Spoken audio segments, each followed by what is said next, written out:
Hindi mo makukuha ang isang bagay kung hindi ka magtatanong. Ako at ang asawa kong si Linda ay nakatira sa Miami, Florida.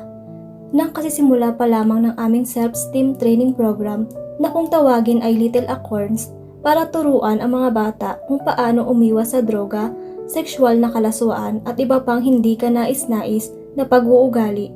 Nakatanggap kami ng brochure para sa isang educational conference sa San Diego.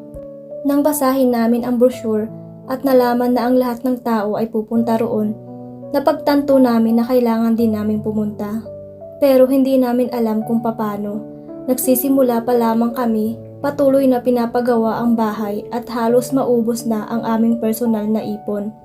Sa pag-uumpisa ng aming programa, wala kaming sapat na pera upang makabili ng tiket sa eroplano at sa iba pang mga gagastusin. Pero alam namin kailangan naming